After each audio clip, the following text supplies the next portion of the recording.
책으로 만나는 가을 개벽 문화 김양현입니다. 지난 시간에 이어 오동석 인문여행 스토리텔러를 자리에 모시고 나는 박물관 간다에 대해 말씀 나누는 시간 가지겠습니다. 안녕하세요. 네, 안녕하세요. 지난 시간에 우리가 황금 왕관과 금속 인쇄술 등 박물관에서 만날 수 있지만 가르쳐주지 않았던 사실들에 대해서 알아볼 수 있었거든요. 특히 우리 문화유산이 동양 천문도와 관련이 깊다는 것이 흥미로웠는데 이 천문도에 등장하는 사신도 말고 오신도가 있다고 하셨어요. 네. 사실은 이제 천문도 자체에는 없거든요. 28수를 각각 7개씩 나누면은 청룡백호 주작 현무가 있는데, 근데 우리 방위로 따지면은 동서남북이 있고 중앙이 있잖아요. 네. 중앙. 그 중앙이 중요하죠. 그럼 중앙에 가장 중요한 동물이 있는데요. 우리가 중앙을 이제 황급자리라고 하죠. 오황급. 그러니까 천자를 얘기하는 거죠. 아까 계속 지난 시간에 말씀드렸듯이 하늘의 명당을 땅에 구현한 것이 경복궁이다. 하늘의 자면을 땅에 구현한 땅의 자면이 경복궁이다라고 했고, 거기에는 이제 천자가 하늘의 명을 받고 이렇게 지상세계를 다스린다라는 그런 의미를 갖고 있는데, 그럼 지상세계를 다스리고 있는 그 천자를 상징하는 뭔가 있는데, 이게 목화 토금수 오행으로 나눴을 때는 가운데 토고요, 방위로 나타났을 때는 동서남북 중앙, 이게 오한극인데 노란 용입니다. 황룡. 그래서 아주 오래전부터 특히 이제 고구려 벽화에 보면은 무덤 벽화죠. 보면은 이제 살아서나 죽어서나 천자는 사신의 호의를 받고 죽어서도 하늘에 올라가서 사신의 호의를 받으면서 사시라고 청룡백호 주작 현무가 있는데, 그 분의 상징인 황룡이 천장에 딱 있다는 거죠. 그런데 이게 우리나라에만 있습니다. 우리나라에만 있어요. 그러니까 오신도 자체가 온전하게 있는 건 우리나라에만 있어요. 중국은 이제 한나라 이후부터 이 사신도가 나오기 시작하는데 오신도가 없어요. 무덤에도 보면은 대부분 청룡백호만 이렇게 들어가는 입구에 있고, 이렇게 사방을 이렇게 호위하고 천장에 있는 게 없어요. 그래서 경복궁에 가보면은 근정전 중앙 천정에 황룡 2마리가 이렇게 7개의 발톱을 가지고 여의주를 이렇게 탁 이렇게 밀고 있는 이런 모습, 쥐고 있는 모습인지 하여튼 그 모습을 하고 있는데, 이게 오황급, 천자를 이렇게 상징하고 있는 것이죠. 굉장히 중요한 이야기입니다. 그러면 이제 중국은 없느냐? 중국도 사실 자금성이 이 자색의 자자거든요. 자미원을 모방한 자색의 자자. 그래서 자색의 궁전이면서 아무나 못 들어오는 금지된 도시다. 그래서 영어로는 Forbidden City 이렇게 하는 게 중국의 자금성인데, 그러면 그것도 이제 하늘의 모습을 닮아서 만들었을 거다라는 생각이 들잖아요. 그래서 우리 경복궁의 근정전에 해당하는 것이 자금성의 태화전입니다. 태화전인데 거기에 황룡이 있어요. 그럼 뭐 우리만 이제 오신이 있는 게 아니고 중국도 있겠네 하는데, 사실은 거기 가보면은요, 청룡백호 주작 현무가 없어요. 없고 그냥 현무는 있고요. 그다음 나머지 동물은 사자, 학, 코끼리, 그다음 다 용으로 둘러싸여 있어요.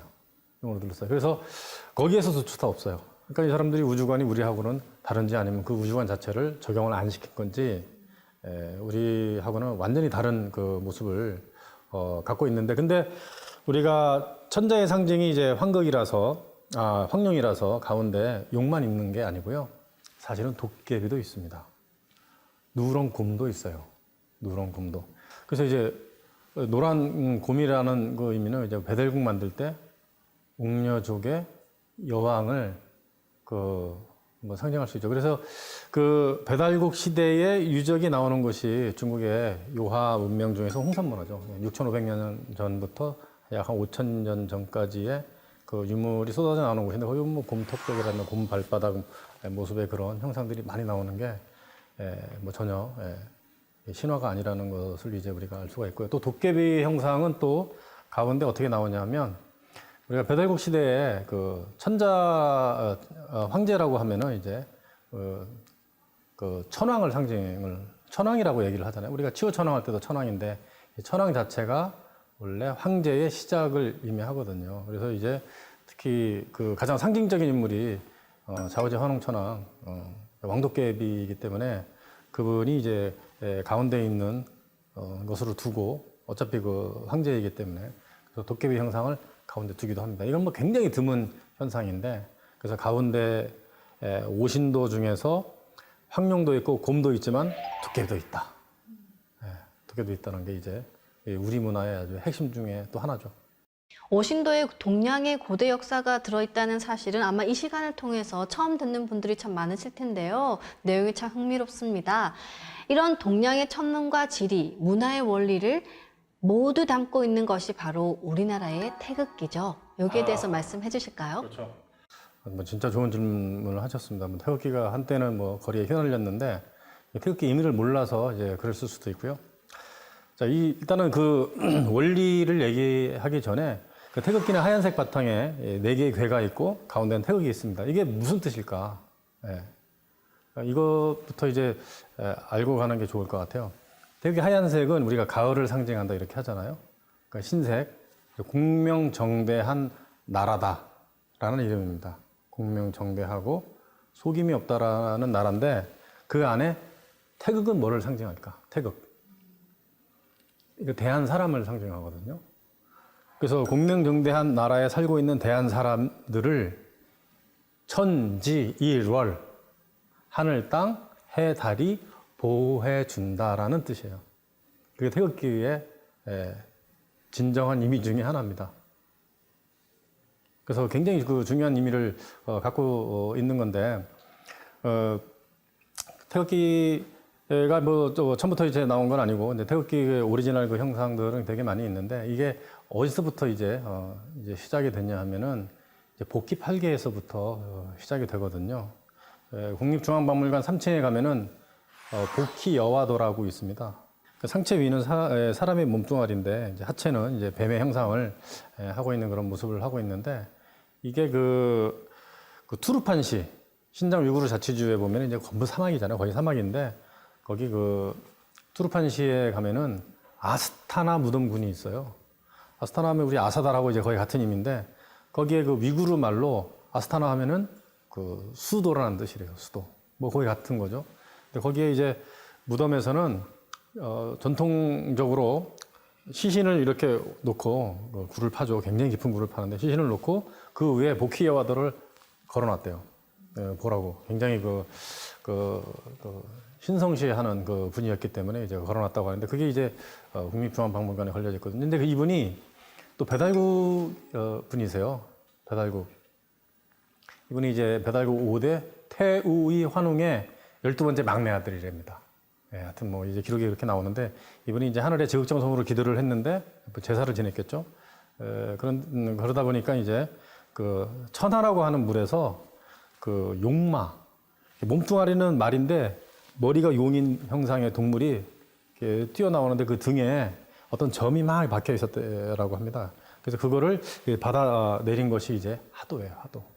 하여튼 그분은 이제 나중에 하여튼 계속 이렇게 수행을 하면서 연구를 해서 이제 하여튼 이제 그려낸 게 이제 8개죠. 8개. 8개 하면 사람들이 잘 좀 어려울 수도 있는데 저는 이렇게 해서 많이 외웠던 것 같아요. 건태리진 손감 간곤 하면서 외웠던 적이 있는데 이 8개. 그러니까 이제 8개가 이제 자연 자체죠. 뭐 산, 물, 천둥, 번개, 바람 이런 것들, 못 이런 걸 다 상징하고 사람으로 치면 부모가 있고 장남, 장녀, 중남, 중녀, 소남, 소녀 이런 것들을 상징해서 이렇게 우주와 자연과 사람을 이렇게 형상한 그 8개가 있는데 이거에서부터 시작된 거죠. 그래서 이제 그 고대에서부터 내려오면서 조선 시대에는 그 8개가 그려져 있는 어떤 기들이 되게 많이 나와요.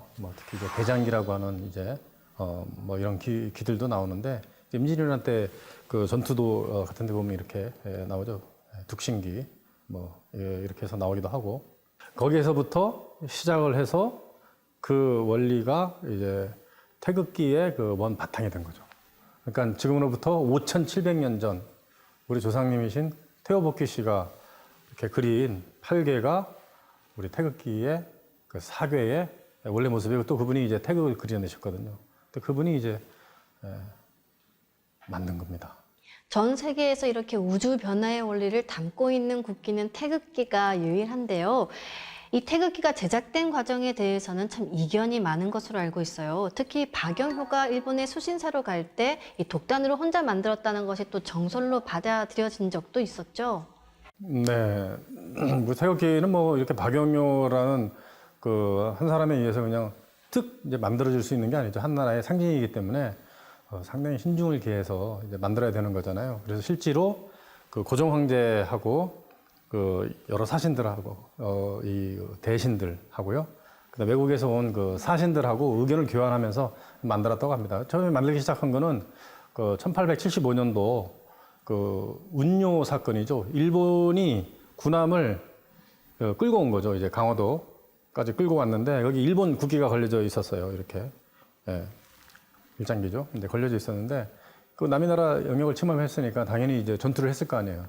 근데 이 현대식 그 영국에서 그 만들어 놓은 그 아주 현대식 그 군함이기 때문에 당연히 우리가 질 수밖에 없었습니다. 그래서 강압적인 강화도 조약을 맺으면서 당신네들 국기가 뭐예요? 나라를 상징하는 게 했는데 이제 없단 말이죠. 그래서 그때부터 이제 고종 황제하고 여러 사람들 모여서 의견을 나눠서 만들었다고 해요. 만들었다고 합니다. 그러니까 정식적으로 국기를 만든 거는 1883년도인데 그 이전에 이미 만들어서 고종 황제께서 행차를 할 때는 이 4개의 궤에다가 태극이 그려져 있는 거를 갖고 다녔는데 이게 사실 어떤 거는지는 몰라요. 어떻게 되어 있는지 모르는데 그러다가 이제 미국하고 인천 제물포에서 조미 통상 수교 조약을 맺습니다. 그때 그 미국의 전권 대사라고 하는 슈펠트 이 사람이 그 독립국가는 국기가 필요합니다 해서 이제 만들게 되는 거죠. 그래서 이응준이라고 하는 그 역관한테 그리게 합니다. 그래서 정식적으로 1882년도에 정식 그 태극기가 이제 나오는데 뭐 슈펠트 태극기다, 이응준 태극기다 이렇게 하는데 그게 최초의 태극기로 알려져 있고요. 그 박영효는 어떻게 됐냐? 박영효는 일본으로 가는 사신이잖아요. 일본에 갈 때 그 고종 황제께서 태극기를 이러저리 여차저차 그려야 되니까 이렇게 그리시게 했더니 이렇게 가면서 그린 거예요. 그래서 뭐 황제의 명령에 따라 어쩌고저쩌고 그래서 황제의 명을 다했노라 이런 글을 남기게 된 거죠. 그래서 그게 박영효가 만들었다 하는데 그렇게 함부로 만들 수 있는 게 아닙니다. 한 나라에. 이 태극기 하나만 보더라도 우리 잘못된 역사를 바로잡는 것이 얼마나 중요한지 알 수 있겠습니다. 세계에서 가장 오래됐다는 천상 열차 분야 지도부터 태극기까지 알아봤는데요. 이 별자리가 새겨진 고인돌이 또 발견이 돼서 신비로움을 더해주고 있죠. 그렇죠. 이제 별자리가 이제 고인돌에 있는 거는 이제 동서양이 다 발견이 되고 있습니다. 근데 이제 고인돌 하면은 전 세계 6만 기가 있거든요. 근데 그중에 우리나라는 몇만 기가 있을까요? 4만 기가 있어요. 4만 기. 굉장히 많이 있는데요. 이제 보통 우리나라 사람들한테 전 세계 고인돌 6만 기 있는데 4만 기 있다 그러면은 예, 그러겠죠. 이 정도예요. 그러니까 굉장히 하찮게 보는 거죠. 뭐 돌덩어리가 뭐 이렇게 대단하냐 이렇게 하는데 거기에는 엄청난 이 비밀이 담겨 있습니다. 물론 이제 그 고조선 시대에도 존재하기도 했지만 그 이전에서부터 이제 고인돌이 굉장히 많이 존재를 했거든요. 5,000년, 뭐 서양에서 7,000년 전부터 존재한다고 이렇게 얘기를 하는데 거기에 뭐 여러 가지 물건도 발견되지만 상판에 별자리가 새겨져 있어요. 밑에 부분이죠. 이제 굉장히 놀라운 일인데 남한에서는 우리 대한민국에서는 약 300개의 고인돌 상판에 위에 뚜껑돌이죠. 별자리가 새겨져 있어요. 아주 정확한 별자리예요. 아주 정확한 컴퓨터 프로그램을 통해서 그 비슷한 시대에 별을 이렇게 돌려보니까 거의 같더라. 그러니까 정확하게 보고 이렇게 그림을 이제 그려 놓은 거죠.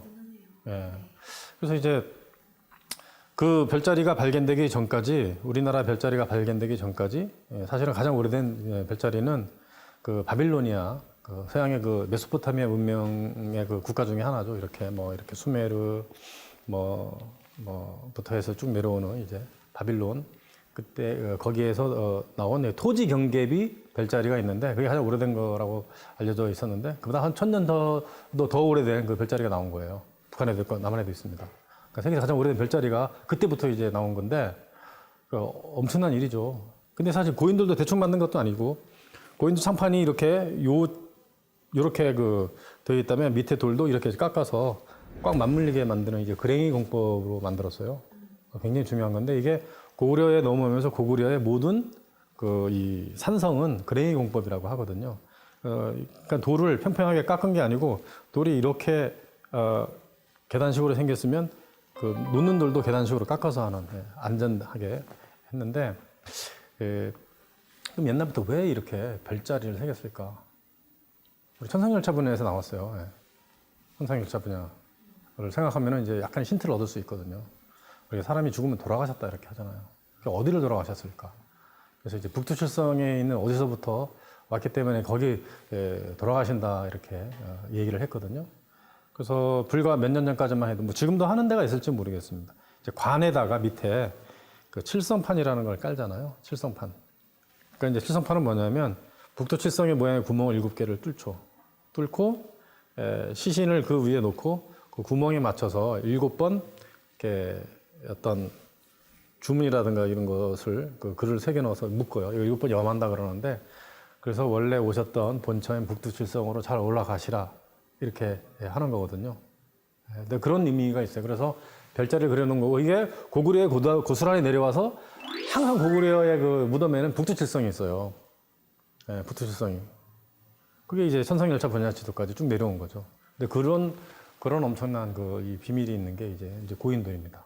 그러니까 서양에도 고인돌에 있는 곳은 어디가 있냐면 우리하고 밀접한 관계를 맺은 지역인데 소치 아시죠? 소치 동계올림픽이었던 그 일대예요. 거기도 한 3000개의 고인돌이 있는데 거기서 나온 이제 고인돌 상판에 그 별자리가 이제 발견되고 그다음에 서양에 있는 고인돌에서는 아직까지 별자리가 나왔다는 이야기는 거의 없는 것 같아요. 뭐 이렇게 프랑스나 뭐 스페인이나 이런 지역에도 되게 많거든요. 그리고 이제 또 고인돌 하면은 이제 돌멘이라고 하죠. 서양에서 돌멘. 이게 이 글자가 나온 이 돌멘이라는 그 단어가 생성된 게 나폴레옹 시대예요. 나폴레옹. 그러니까 얼마 안 됐어요. 돌멩이를 돌멘으로 한 것 같은 느낌도 들고요. 그거는 좀 재미있습니다. 고조선을 대표하는 것은 고인돌뿐만 아니라 또 비파형 동검을 들 수 있는데요. 이 비파형 동검이 발견된 지역이 고조선의 강력과 실제로 일치한다고 해요. 아까 잠시 요하 문명이라는 것을 말씀을 드렸는데 요하 문명이 이제 9,000년 전부터 3,500년 이때까지 내려오거든요. 그 중에서 이제 하가점 하층 문화라는 게 있어요. 이제 홍산 문화 다음인데 요 지역에서 우리 고조선의 지표 인물 중에 하나인 비파형 동검이 많이 나옵니다.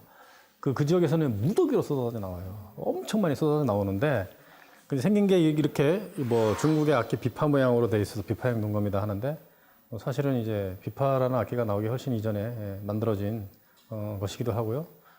또 이제 중국의 것을 왜 우리 거기에 썼는지도 사실 의문스럽기도 한데 어떤 학자는 이제 비파라는 게 고구려가 먼저 만든 악기다 이렇게 얘기하는 사람도 있어요.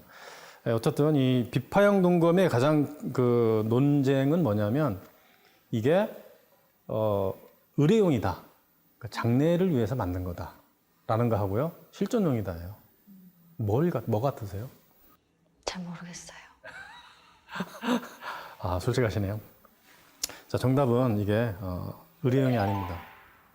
실존용인가요? 여러 가지 이유에서 의뢰용이 절대 될 수가 없어요. 일단 국립중앙박물관에 있는 이 비파형 동검들 보면 썼던 흔적이 있어요. 아주 마모돼가지고 가만히 땅에 묻었는데 그렇게 마모되지 않거든요. 청동이 마모된 흔적이 있고요. 그 다음에 의뢰용이면 그렇게 복잡하고 어렵게 왜 조립식으로 만들었을까? 조립식이 아닌 원래 있는 상태로 이렇게 통으로 만들면 더 쉬운데 의뢰용이면 그 조립식인데 또 아주 완전한 조립식이죠. 이 청동이라는 게 무르기 때문에 부딪히다 보면 이렇게 칼날이 묻어가지고 또 이거를 새로 갈아서 쓸 수도 없거든요. 그러면 빼서 쓰는 거예요. 그리고 이제 가중석이라는 게 있고요. 이 손잡이가 있고, 그 다음에 이제 비파형 그 동검 밑 끝에 보면 여기 홈이 있는데 그거를 그 쇠심줄하고 해서 연결해서 썼다고 그래요. 탄력이 있고요. 또 그거를 또 이 재현한 그 이완규 장인이 실험을 해봤는데 너무나 잘 잘린답니다. 빵칼이래요, 빵칼. 그 빵이 잘리듯이 아주 잘 잘린대요. 그리고 거기 보면 피움이라는 것도 있어요, 피움. 피움은 뭐냐면 우리가 이 칼을 이렇게 근육 있는데 찌르면은 이게 근육에 콱 엉켜서 이게 안 나온대요, 칼이. 근데 이 피움이 있으면 피가 흘러나오면서 공기가 들어가면 잘 빼진답니다. 근데 그런 그 아주 하나하나 계산해서 완전하게 만든 그 칼이거든요. 그리고 그 고조선 시대의 칼들을 보면 동서양이 다 짧아요. 다 짧아. 예. 그러니까 이제 로마 병사도 그렇고 또 이 뭐 그리스도 그렇고요. 그러니까 중앙아시아에 있는 그 칼들 보면 우리 비파형 동검보다 짧은 것도 되게 많이 발견되거든요. 다 실전용이거든요. 예. 자, 비파형 동검을 이제 뭐 매장용으로 만들었다 이렇게 얘기하는데 고대인들은 자기가 쓰던 물건을 같이 묻었거든요. 예. 심지어는 왕이 죽으면 이제 왕비도 같이 묻고 이제 순장도 하잖아요. 그 말이 얼마나 귀합니까? 자기 그 식구와 같은 말도 순장을 하는데 제가 한 300마리의 말을 순장한 왕의 무덤도 알고 있습니다. 300마리가 정확히 360마리가 그랬을 것 같아요. 이게 그 스키타의 왕의 무덤인데 말이 뭐 어마어마하게 묻혀 있어요. 뭐 가서 사후세계에서 목장을 하라 그러신 건지 모르겠는데 엄청나게 많은. 그러니까 쓰던 거를 묻지 그 새로운 거를 이렇게 가져다 이제 묻는 습관을 잘 안 한다라는 거예요. 그러다 보니까 이제 이렇게 뭐 마모된 칼도 보이고 하는 그런 것이지. 그래서 이게 그 매장용이 아니고 원래 쓰던 칼을 가져다 묻었다. 이게 일단 가장 그 중요한 그 논쟁거리인 것 같아요. 그러니까 이 이름도 이제는 이제 좀 바꾸면 좋지 않을까 하는 생각을 하는데 그 뒤에 나온 세형 동검이라고 있잖아요. 세형 동검. 이건 한국식이라고 하면서 왜 중국에도 많이 나와요. 이거는. 근데 한국식이래요. 근데 우리 중국 그 이쪽에는 거의 안 나오고 그 우리 강역이었던 고조선이나 고구려나 부여나 이쪽에 있었던 홍산문화 지역 아니면 이쪽 그 밑에 위원명 지역과 한반도에서만 나오는 거를 유독 비파형이라고만 쓸 필요가 없다 이거죠. 그래서 의식 있는 학자들이 요즘은 여러 가지 이름으로 써요. 뭐 윤영성 공면 뭐 검이라든가 또 이제 고조선 검이다 이렇게 쓰시는 분들이 있죠. 고조선 전역에서 청동검이 발견되는 것을 보면 고조선의 청동기 문화가 상당히 발달해 있었다는 것을 알 수 있는데 이를 보여주는 또 대표적인 유물이 단유세문경이라고 합니다. 설명 좀 해주실까요? 단유세문경. 이 박물관에 가면 단유세문경이 항상 있거든요. 우리나라 국립박물관 어디 가나 보이는 게 비파형 동검, 그 단유세문경. 그러니까 이제 단유세문경이 아니더라도 이제 거울이 있습니다. 청동거울. 청동거울을 전시해 놓은 거 보면은 이렇게 문양이 있는 부분을 전시를 해놨어요. 그래서 거울이라고 하는데 왜 이렇게 막 선이 그어져 있고 원이 있는데 이게 거울 역할을 할까 하는데 사실 이게 우리가 얼굴을 보는 거울이 아니에요. 그거는 이제 거울의 뒷면을 이렇게 해놓은 건데 우리가 단유세문경 할 때 단유는 이제 고리가 2개 있어서 단유고요. 그리고 세문은 미세한 문양이 있다 해서 세문인데, 근데 이제 앞쪽에 이제 거울 뒤에 그 문의를 했기 때문에 우리가 이제 거울이라는 걸 모르는데 어느 정도 세밀하게 거울 문양을 했냐면 이 직경이 21cm 정도밖에 안 되는데 이 선이 13,000개 있습니다. 13,000개. 그러니까 뭐 다 그렇게 되어 있는 건 아닌데 그 숭실대학교 한국기독교박물관에 가면 우리나라 최고의 단유세문경이 있습니다. 그러니까 머리털럭, 그러니까 이제 1mm 안에 머리털럭 굵기의 선이 3개씩 있는 것이죠. 1mm 안에. 그러니까 이제 16,000개의 선이 그려져 있는 거예요. 근데 그게 엄청 미스테리하다는 거죠. 어떻게 이걸 만들었을까? 그래서 이제 이완규 장인이 그 청동기 그 재현하면서 했다는데 그것도 완벽하게 재현한 게 아니에요. 거의 유사하게 재현을 했는데 그게 굉장히 미스테리했는데 이게 앞에 찬다고 제가 그 고구려인들이 그 전쟁하러 갈 때 찬다고 이제 잠시 그 언급을 했는데 이 가슴에 하는 겁니다. 그 군장, 제사장. 그러니까 이게 청동이라는 게 굉장히 옛날에 귀했잖아요. 뭐 어떻게 뭐 섞는 것도 이제 뭐 주석 또는 이제 아연까지 섞어야 되는데 주석하고 아연도 구하기 어렵고요. 이 구리라는 재료도 구하기 어려운데 이제 사실 아연 주석은 훨씬 더 어렵죠. 이걸 갖고 이렇게 만드는 거예요. 그래서 이제 가장 반사하기 좋을 때가 이제 백동이라고 하는데 그 백동 상태로 만들어서 가슴에 차는 거죠. 그러니까 이제 그 당시에 뭐 고조선이라고 하면 그 당시 지도자가 태양신의 후에 그 태양신의 명령을 받은 어떤 천자다라는 걸 상징을 하기 위해서 태양이 반사되는 빛을 빛으로서 다스린다라는 이런 의미를 갖고 있거든요. 그러면서 이제 이런 것들이 점점 내려옵니다. 내려오면서 뭐 고구려 때라든가 이후에는 그 군인들도 이걸 갖게 되고요. 나중에는 이제 그 무속인들, 샤먼, 무당들이 이제 이걸 갖게 되죠. 그래서 이게 이제 밝음을 뜻하기 때문에 그 무속인들의 이 청동에는 이월명두 또는 이월대명두 이렇게 씁니다. 이제 굉장히 중요하죠. 그러니까 고조선 시대도 이제 그랬을 거예요.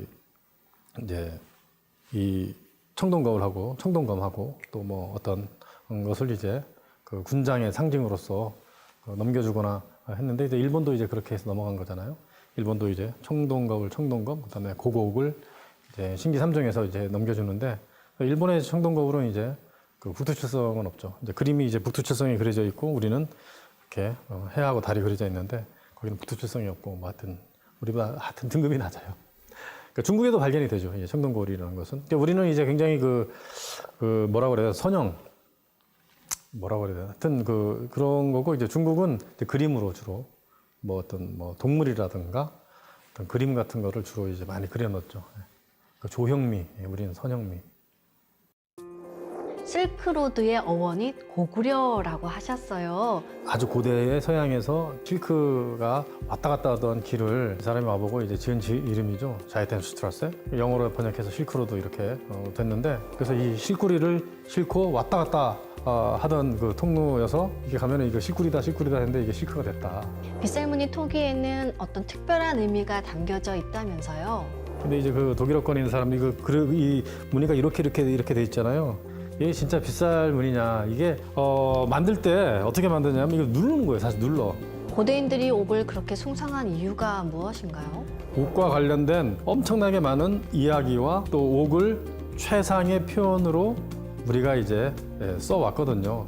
문화의 원류가 문명의 원류, 시원 문화가 우리 쪽에서 나온 게 많다라는 거 실제로 그렇고요. 역사도 오래됐고.